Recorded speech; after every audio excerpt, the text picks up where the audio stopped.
former governor of Cross River State, Donald Duke, has alleged that most weapons used by Boko Haram group are obtained from security operatives.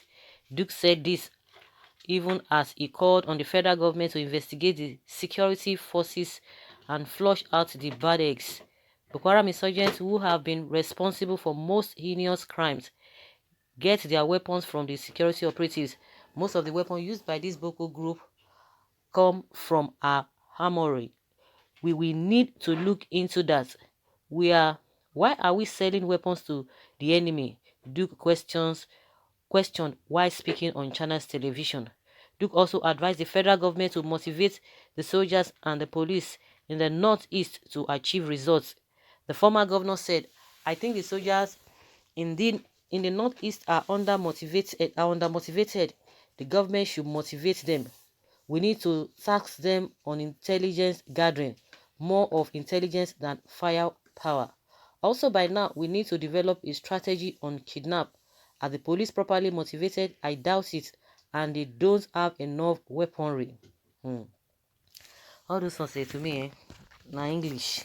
They know what they are doing. I think Eli Mohammed is crying out now that they are being denied weapon. I don't know who is denying them. Now, Eli Mohammed cannot tell us this is fake news. He's not going to. Who is he going to sue? Now, this is their own responsibility. They have failed. But when it comes to international community telling them what they have done, they begin to tell Nigerians, tell the whole world that some people want to topple the government of Buhari. Oh, some people want to sow a seed of discord among Nigerians. So what is happening now? So Nigerians should be clapping for you people. You see how hypocritical these people can be. And for this man to be telling us that, Donald Duke saying that most of the weapon that this group of people use, this Boko people they get it from the so-called soldiers, but he's just trying to be economical with the truth, or just trying to play to the gallery. Of course, everybody knows what has been happening. So what about the money that they've been assigning for this insecurity? For at least, let's even talk since when this government came on board. What has happened to them?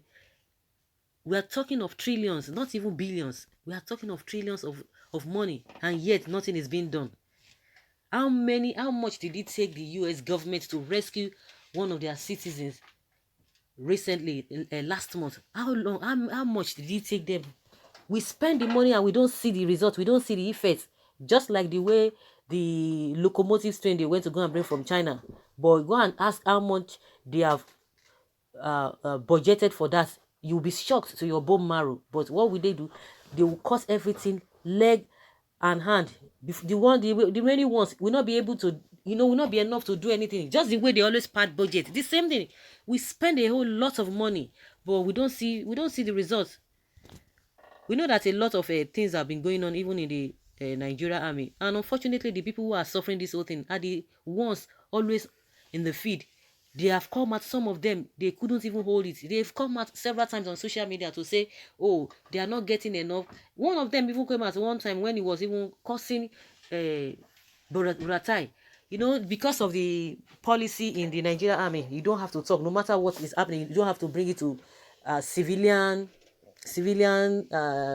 under civilian rule. Not really civilian, they have their own way of dealing with such things. So because of that, and they are always cheating these people, they don't want to talk, because if you come out to say it outside the army, they call it at the end of the day, the punishment is mutiny, and which most of the time they will not dare to do that, so they prefer to suffer in silence. But these days things are changing, and we have seen a couple of those soldiers who have come out to tell the whole world what they have been going through. They don't have a necessary things to fight with this Boko group. But when it comes to the welfare of these so-called politicians and the high rank soldiers in the army, it's a different thing entirely. So they are the ones who are really suffering this whole thing, and they are the ones who die in their numbers. And a lot of coupled with the fact that the Nigerian government is giving, forgiving the so-called, they call them repentant Boko Haram. A lot of things have been going on in that place. Those people are even trying, when you know that these guys they were really terrorists before, now they are bringing them to work with you. How does that happen? I don't understand. I don't know how it happens. So a lot of people, that's why you see that they always ambush all these our so-called soldiers, and people will be wondering, how can Boko Haram just ambush them, and that's it. Well, Yes, that is true talk. Remember, the drone imported and with higher order was released soon after Boko Haram started using drones. The armored tank seen going to Borno without destination.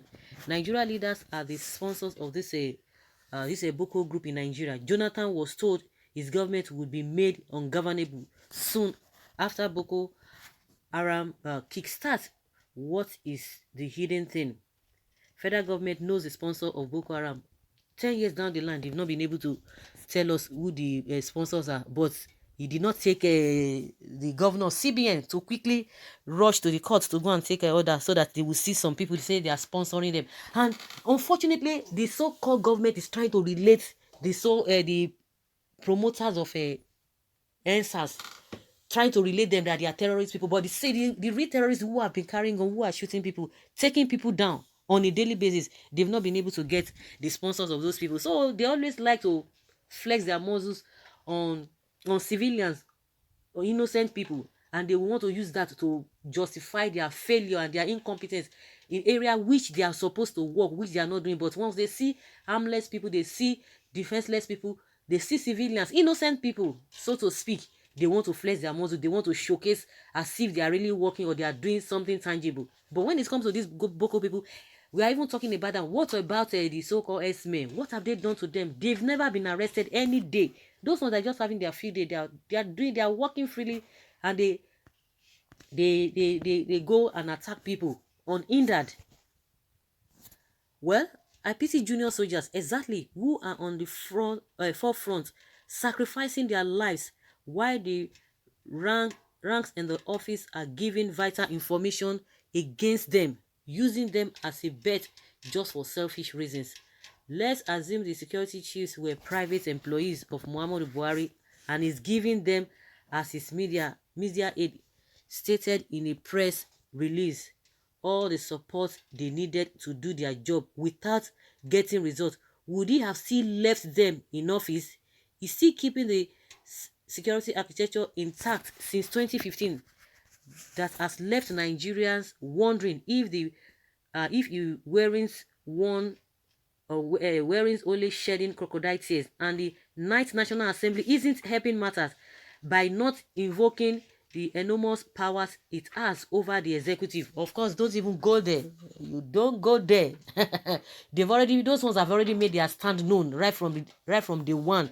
So if it were to be during what is this man's name? Saraki, it would have been a different thing, because you know that as at that time the executive and the legislature, they are not working together, because the way and manner to which Saraki came on board, so he was really giving them tough time. But this one, they put him there, so, and he has already said it, that anything that the Buhari is going to be bringing to their table is for the good of the people. So, and the people are expecting them to start having quarrels, that he's not there to fight them. So he has already made his stand known. So these are the people who are supposed to mount pressure to tell the executive, to tell the president what they are supposed to do. But he's not going to do that. We are just going to wait till eternity. If anyone is waiting for these lawmakers to do anything, forget it, because he has made it known.